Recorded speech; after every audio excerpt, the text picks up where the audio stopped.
जानकारी प्राप्त हुई कि सीतामढ़ी में भी 11 साल की बच्ची के साथ दुष्कर्म हुए हैं। ये पूरे बिहार में कोई ऐसा जिला नहीं जहां इस तरह की घटनाएं ना हो रही हो। हमें पता नहीं कि सरकार कौन से नशे में है, कौन सा नशा करके सरकार जो है सोई हुई है। पूरे बिहार में अराजकता का माहौल है, क्रिमिनलों का डिसऑर्डर हो चुका है, लॉ एंड ऑर्डर कोई देखने वाला नहीं है, पुलिस वसूली में लगी हुई है, निर्दोषों को थाने में पीटती है और कोई भी मुख्यमंत्री हो या दो डिप्टी सीएम हो, उनको केवल कुर्सी से मतलब है, ना कि बिहार और बिहारियों से मतलब है। पूरी तरीके से घटनाएं बढ़ रही हैं, हत्या हो रही है, लूट हो रहा है, अपहरण हो रहा है। अभी कुछ दिन पहले ही जो है एक जगह बलात्कार हुआ था और हत्या हुई थी, वो खगड़िया परबत्ता जिला में, वहाँ भी हम लोग मिलकर के आए थे। पूर्णिया में बलात्कार हुआ, अभी सीतामढ़ी में सुनने आ रहा है कि 11 साल की बच्ची के साथ गैंग रेप हुआ है। पूर्णिया में हुआ ही हुआ, और खास तौर पे मुजफ्फरपुर जिला में तो इतना क्राइम बढ़ गया, वो वही जिला है बालिका गृह वाला। तो लोगों को समझना पड़ेगा कि अब मुख्यमंत्री नीतीश कुमार जी अचेत अवस्था में है, ये नीति आयोग के बैठक में भी नहीं जाते हैं, केवल पॉलिटिकल कार्यक्रम में जाते हैं। इनको बिहार और बिहारियों से कोई लेना देना नहीं है और ना ही कोई समीक्षा बैठक होती है। इतना अपराध बढ़ गया है लगातार, कहीं भी कोई भी समीक्षा बैठक नहीं हो रही। ट्रांसफर पोस्टिंग का धंधा चलेगा तो यही रहेगा, रिटायर्ड लोगों को दे दिया जाएगा ट्रांसफर पोस्टिंग का, डीजीपी के हाथ में कुछ रहेगा ही नहीं तो करेगा क्या।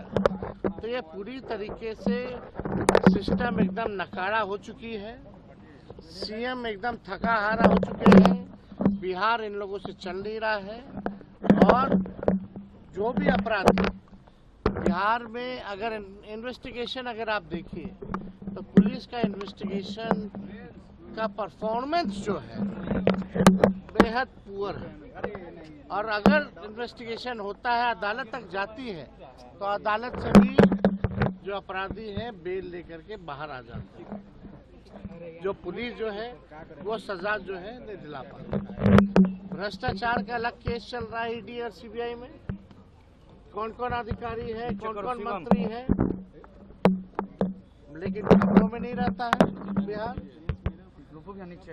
अलग माहौल पूरी तरीके से बिहार में बना हुआ है, जहां पुलिस का ही एनकाउंटर हो रहा है और अपराधी जो है बेलगाम घूम रहे हैं। मुख्यमंत्री जी चुप्पी क्यों साधे हुए लगे? मंत्री जी चुप्पी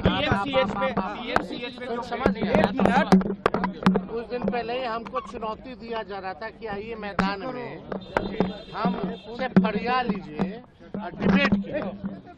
पहले इस पे तो बात करें, केवल एक सवाल का जवाब दें कि उस 11 साल की मासूम बच्ची को बेड क्यों नहीं मिला, इसका केवल जवाब देना चाहिए।